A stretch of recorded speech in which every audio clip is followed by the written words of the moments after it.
In this episode, we're going to be discussing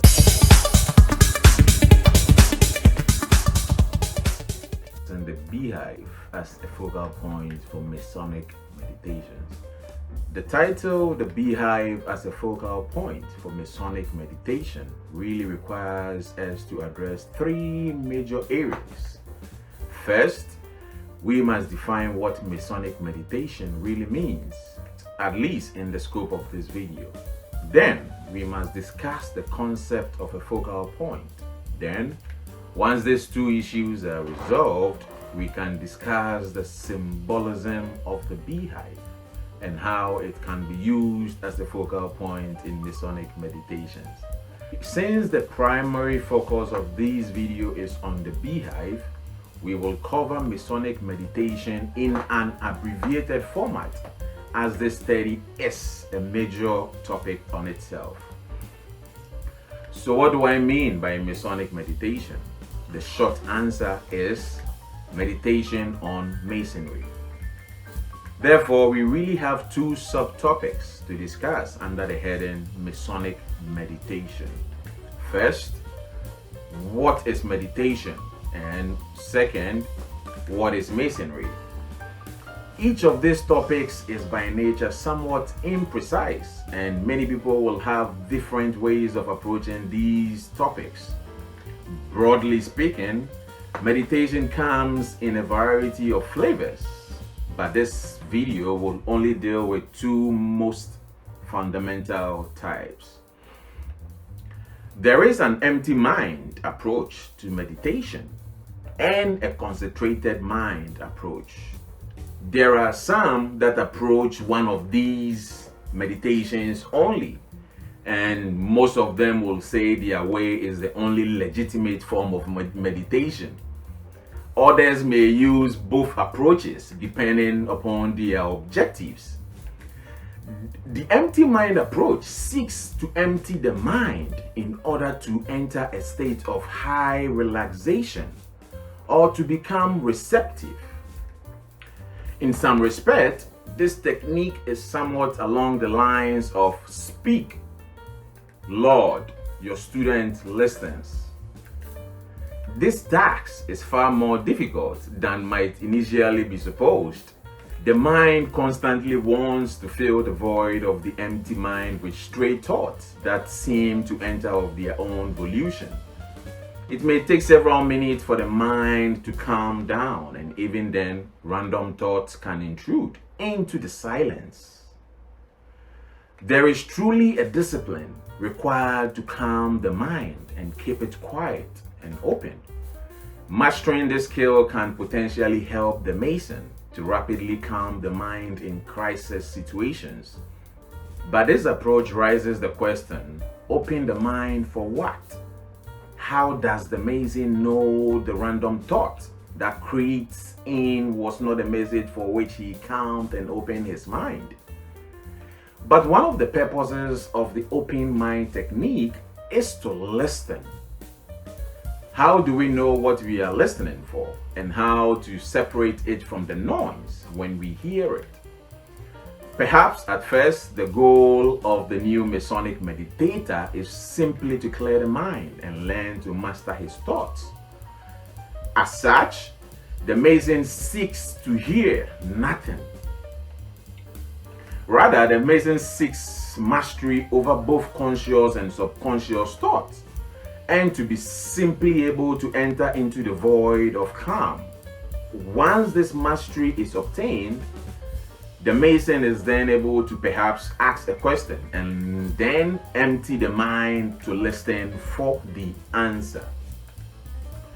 Perhaps the answer to knowing the answer from a random thought lies in knowing yourself.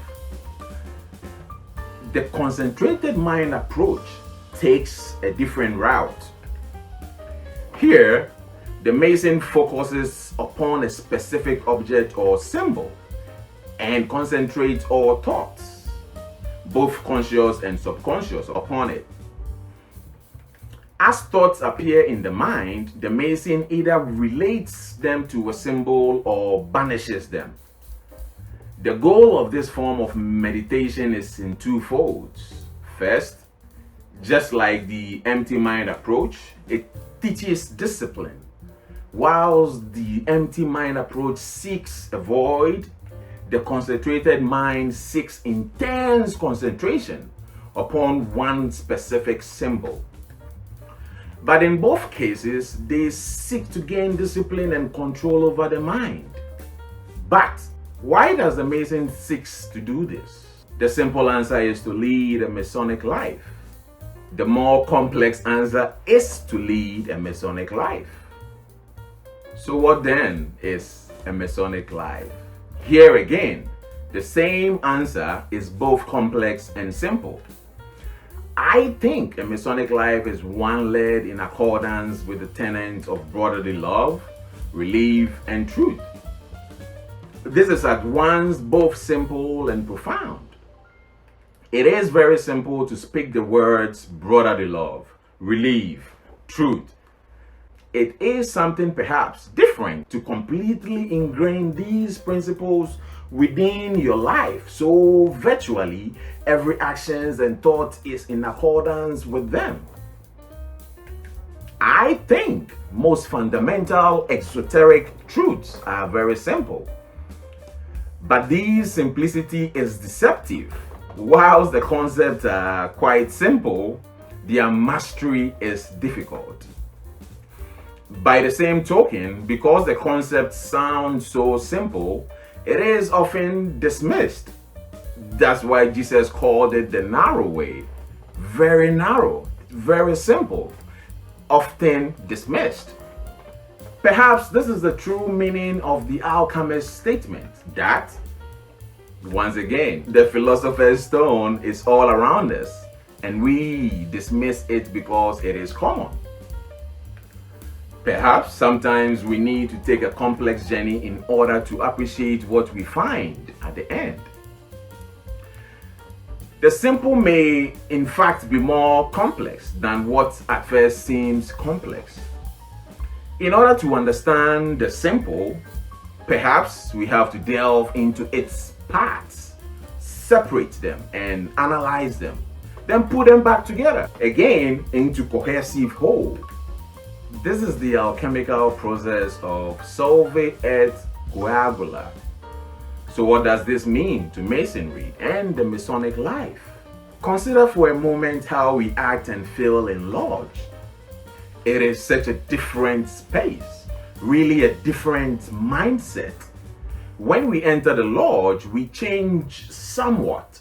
We become more aware of Masonry and what Masonry really means. Virtually everything we do in the lodge is dictated by the tenets of Masonry. Leading the Masonic life means we never leave the lodge. We take the lodge with us wherever we go.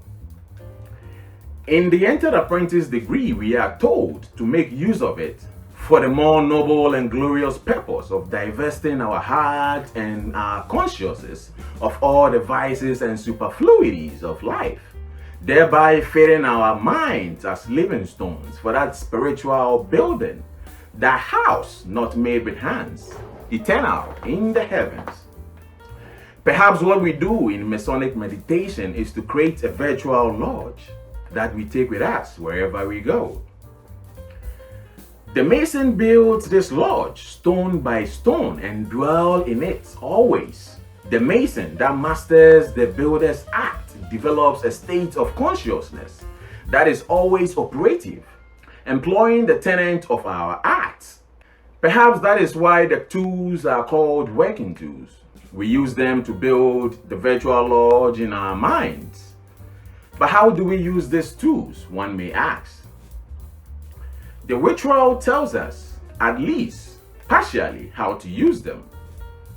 In the fellowcraft degree, we are told tools and instruments of architecture and symbolic emblems most expressive are selected by the fraternity to imprint upon the mind wise and serious truth, and therefore through a succession of ages are transmitted unimpaired, the most excellent tenet of our institution. These tools imprint upon the mind certain truths. So how do they do this, and what are these truths? I think the process of imprinting upon the mind is the process of focused Masonic meditation. By focusing upon the tools and symbolic emblems most expressive, we gain insight into their use. We can also link concepts to them. When we imprint powerful images in our mind, it allows us to do two things. First, the process of meditation on these symbols and the concept we attach to them will change our lives, as their truths are ingrained into our mind and we build the lodge. Second, we create images that we can call up throughout the day as required. When we call up these images, we immediately bring into consciousness their lessons and applications, those concepts that we have linked to the symbols. For example, recall the meaning of the compasses we are taught in the Entered Apprentice degree. They teach us to circumscribe our desires and to keep our passions in due bound. Now, if we have truly imprinted this image and lessons on our minds, in times of strife and conflict, we will feel ourselves losing control of our passions. We can call this image up in our mind and use it to compose ourselves. But this does not come easily. It does not come from simple hearing the lesson in the lodge. Rather, it comes from focused meditation, the building of the virtual lodge.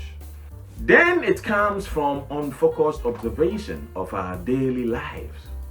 That is, being conscious of what we are doing at all moments and having capacity to alter our conduct. This is far easier said than done. How many of us do something or say something then immediately wish we had not? Or when asked why we did something, can only shrug our shoulders and say we do not know. These are examples of living our lives in an unconscious rather than fully conscious state. Many, if not most people, spend most of their lives in an unconscious state. The virtual lodge is a state of heightened perpetual consciousness. Let me now try to illustrate this process with one of the Masonic emblems from the Master Mason's degree, the beehive. The beehive symbol operates on multiple levels, from the physical to the sublime. Thus, as we contemplate them in Masonic meditation, we should dive into the various levels of the symbols. Immersing ourselves in each level, we identify and work through an understanding of it. As we contemplate one level of symbolism, it leads us to the other levels that we had not originally identified. Climbing the ladder, you gotta take the step, it leads you to the next. There may be long periods of free association and linkage of symbols with other symbols. Then our task is to integrate the various levels of the symbols into cohesive whole as we progress through the levels. Perhaps we should ask ourselves questions about how the meaning we investigate affect our lives. As we contemplate the answers to these questions, then perhaps we can identify concepts that we want to link to the symbols and issues that we want to work out within our lives. Let us start with the physical level of the beehive symbol. First, let us imprint its form and texture upon our minds. Our goal is to be able to see the beehive in our mind's eye. We want to be able to call the image up at will and see all of its details. We want the image to be so clear that we can touch the beehive, feel its form and texture, and hear the bees as they fly in and out of the hive and taste the sweet honey it contains. As we contemplate the beehive's form, we begin to notice several things. First, consider the dome shape. Perhaps this shape is an arc spun about its vertical axis. Consider the form of a dome. and how the inward pressure is applied precisely so it supports itself. If this pressure is not balanced, the dome would collapse. Like the ark, there is a center point in the dome in which all comes together. In the ark, this is the keystone. Can we find it and use it to balance this dome? What is the keystone of our life? Is it that simple substance that is often rejected? Second, consider the three images shown. The first is the beehive, the second is an omphalos at Delphi, and the third is the soka from ancient Egypt. Notice that all three have similar dome shape. Perhaps this shape is part of the key of the symbol itself, and we can bring in these images and their concept into our meditation. The omphalon stone means the navel stone. It was meant to mark the center of the world. The stone at Delphi was sited at the place where two birds that Zeus sent to circle the world met together. Many of the ancient temples had a navel stone or a foundation stone that served this purpose. Notice that the soka from Egypt has two birds on it. As we reflect on the virtual lodge or temple that we create, we begin to see that it is for us the center of the world. Thus, the beehive sits in our temple as its omphalos. What is the center of our lives? Now consider that the beehive is a repository for honey and the home of bees. Honey is a sticky, sweet substance. It is also a preservative and does not spoil. Honey made thousands of years ago still retains its qualities. It is made from the nectar of flowers that may be seen as a product of the sun. Bees somehow seek out the flowers that allow them to make this honey, find their way back into the hive, and then communicate to other bees the flower's location. They always return home and share what they have found. Do we seek out the sweet nectar of life and share it? Finally, look at its texture. It appears to be made from a rope. In fact, this form of the beehive is made from one continuous cord. Perhaps this cord can be related to the cable tow. If so, our omphalos is made from our cable tow. What does it say about its length? Does the honey it contains affect its use? Now, let us move to the next level of symbolism. The brief mention of the beehive in our ritual, we are told, the beehive is an emblem of industry and recommends the practice of that virtue of all created beings. So we should ever be industrious ones, never sitting down contented, whilst our fellow creatures around us are in want, when it is in our power to relieve them, without inconvenience to ourselves. That's all we are told. The rest is up to us. As we meditate upon the beehive, we should also meditate upon what this passage tells us. I think there are three important aspects to the above explanation. 1. Humanity is a rational and intelligent creature. 2. Each human should use this gift. 3. The purpose of our labor is to help create heaven on earth. As we reflect on the first part, perhaps we may relate it to the theme of the development of consciousness. In this light, humanity is not as a flawed and a fallen creature. Rather, we are intelligent and capable of making rational and conscious choices. Are we rational and conscious, or do we allow our passions to dominate our actions? The second part relates to industry. How should we use this gift? How we fit into the order of the cosmos, and what is our part in it? What is the path laid out on the trestle board for our labor? How do we relate to the grand architect to understand our part in the plan? The final part relates to carrying out this labor and to mention of both heaven and earth. I think the task of each Mason is to help make earth more like heaven. We see this in two ways. with the symbol and explanation of the beehive. First, the explanation says we are never to sit down whilst our fellow creatures are in want. We are charged with the responsibility, which is echoed in the Masonic tenet of relief. Second, the beehive is the omphalos of the Mason's virtual lodge. The lodge or the temple is the link between heaven and earth. As we become the lodge, perhaps we also become part of that linkage. What kind of linkage points are we?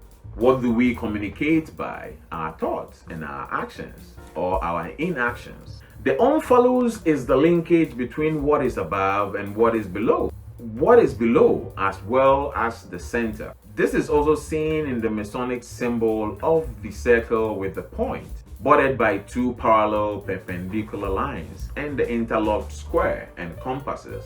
The point, circle, and lines represent the center and that which connects two poles.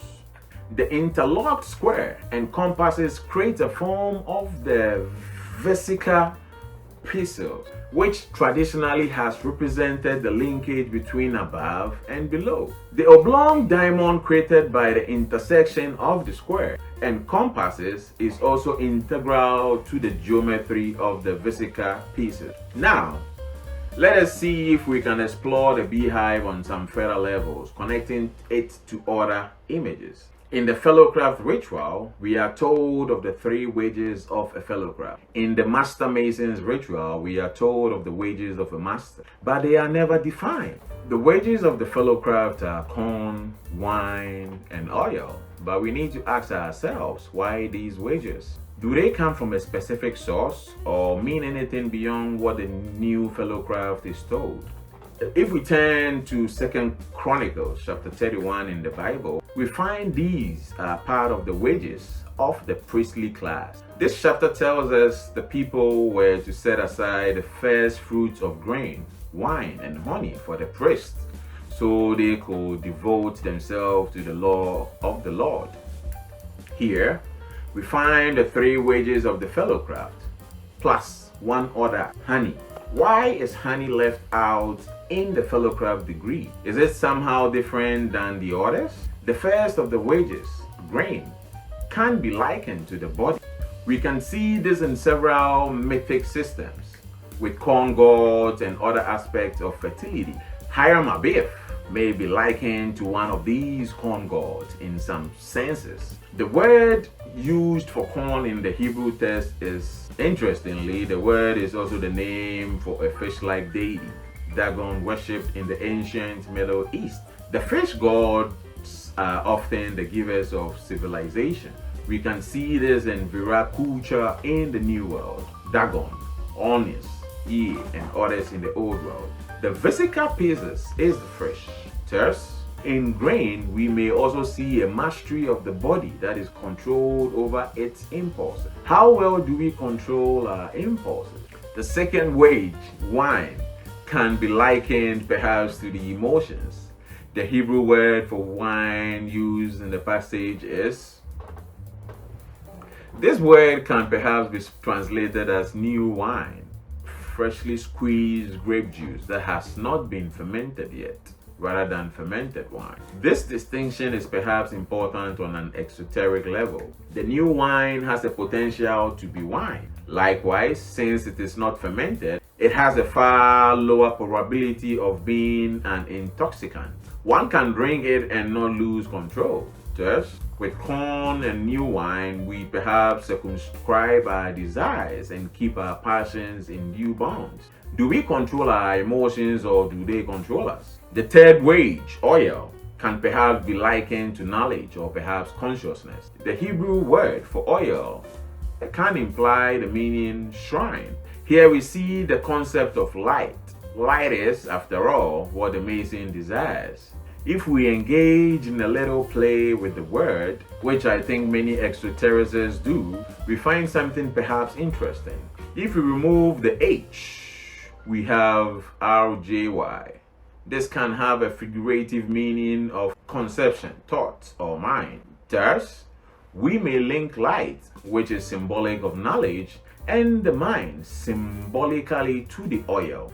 Is our mind a brightly burning lamp, or the wings shrivel and a distance from the oil? So is the wages of a fellow craft. Perhaps we have mastery of the body, the emotions, and the mind. Let us now return to honey. Perhaps the wages of the master mason are the wages of the fellow craft plus honey. So what of honey? Recall that honey is a preservative as well as a sweetener. Honey also comes from a hexagon-shaped cell. The hexagon can be seen as the interior of two interlaced triangles, the hexagram. This was used by exoterists to indicate a linking of two concepts, perhaps as seen in the emerald tablet, or as seen above, so below, the linkage of heaven and earth. It is essentially the same symbol as the vesica paces, and thus linked to the interlocked square and compasses as well. One of the roles of the temple is to serve as the linkage point between heaven and earth. Perhaps the first temple deliberately constructed by the Sumerian Duranki, which literally means born heaven and earth.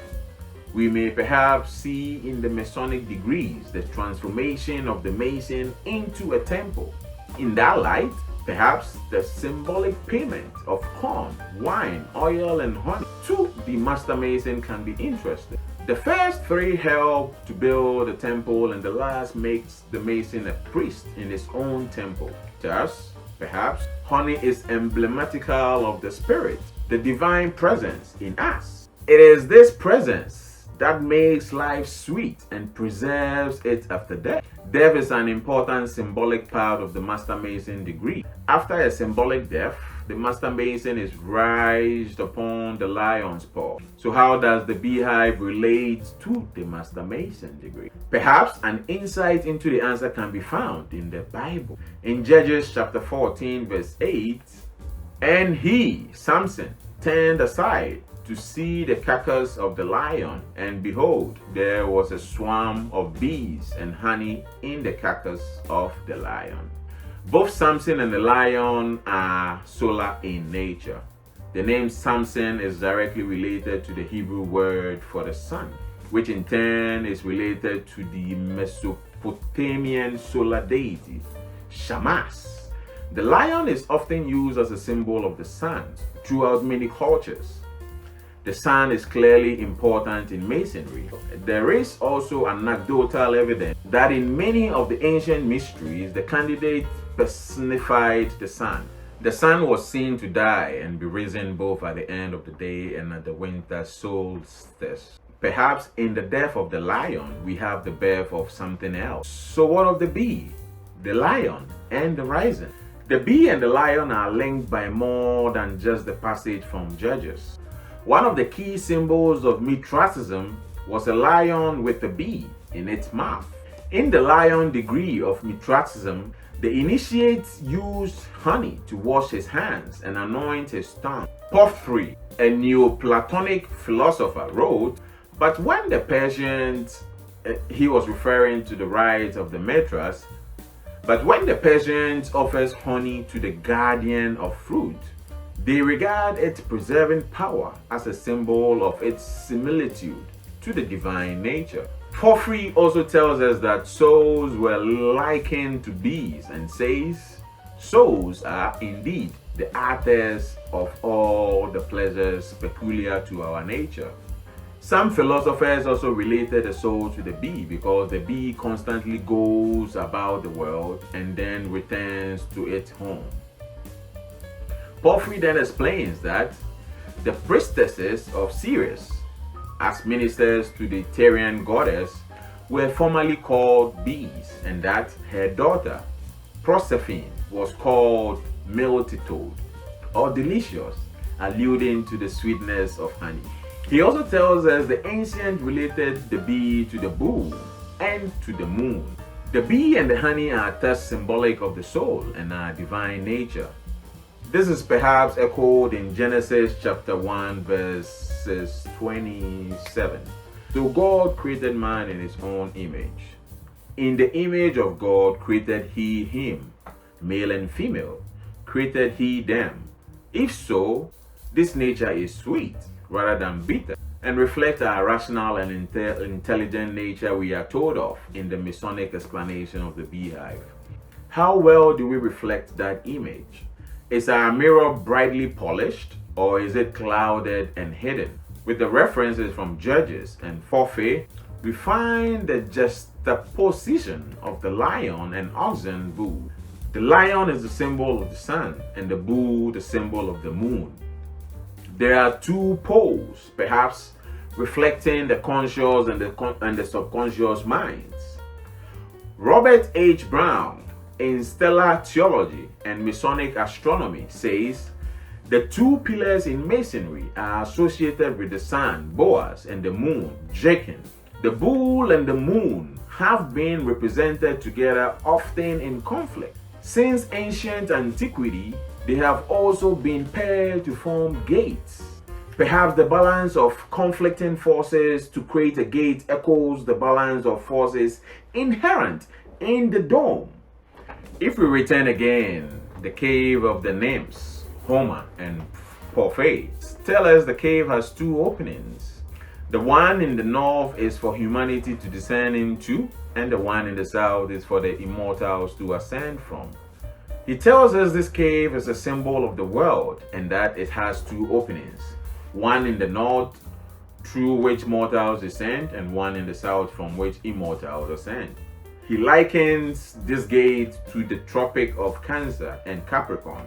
He then tells us Plato calls them two gates. Of these, they affirm that Cancer is the gate through which souls descend, but Capricorn, that through which they ascend and exchange a material for the divine condition of being.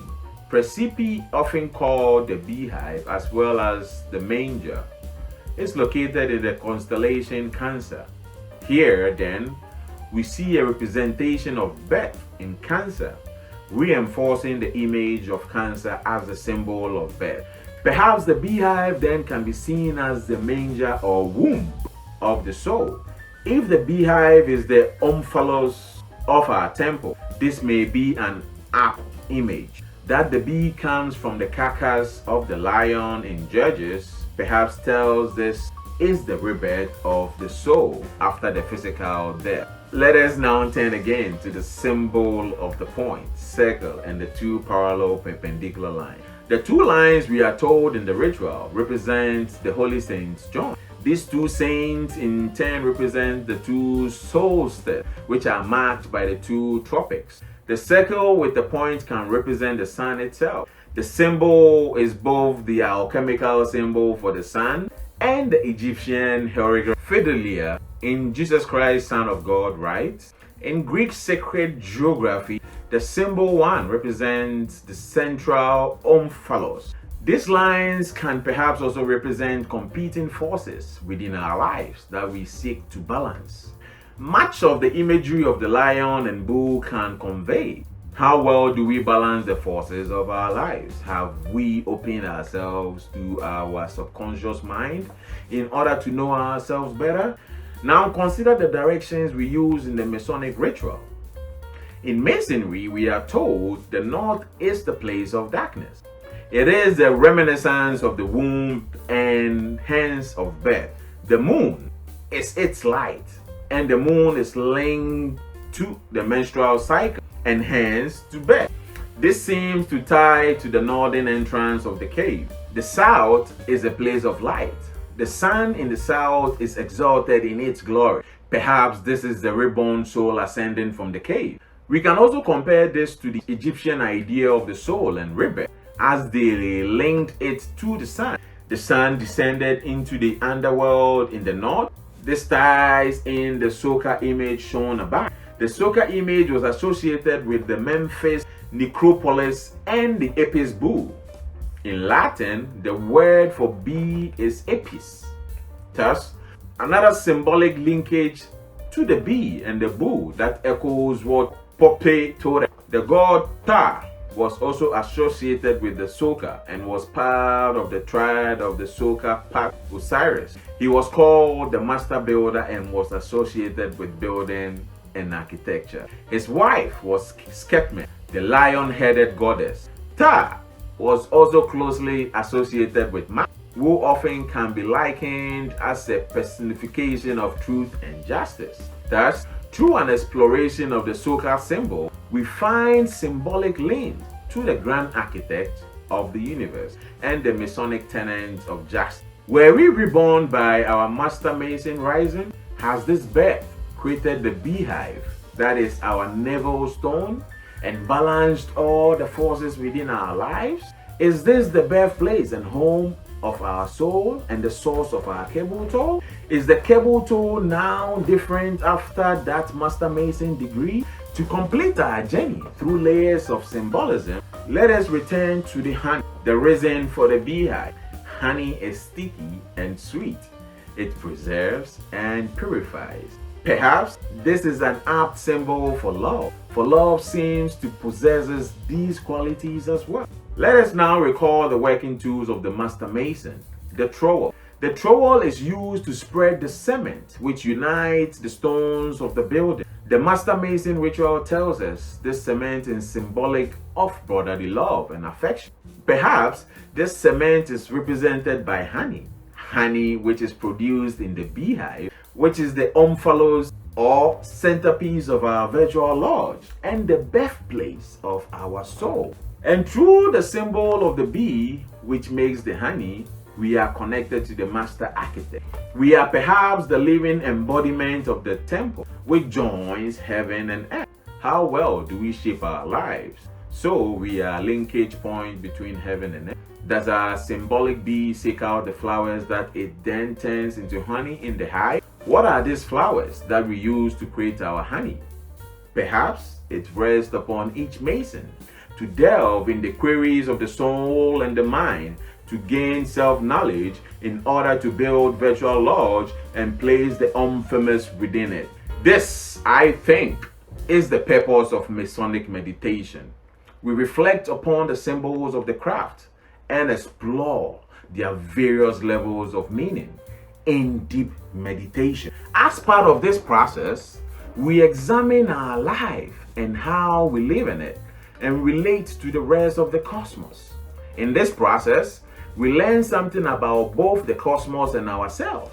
And in the process, perhaps we hear that still voice that seeks to instruct us. Perhaps this is the journey of the bee to the flower. Thank you for joining us. Leave your comments below and let us know what your thoughts are on Masonic meditations and what you've learned from this video and what we can do to improve. Like, subscribe, share the video to other Masons and friends alike.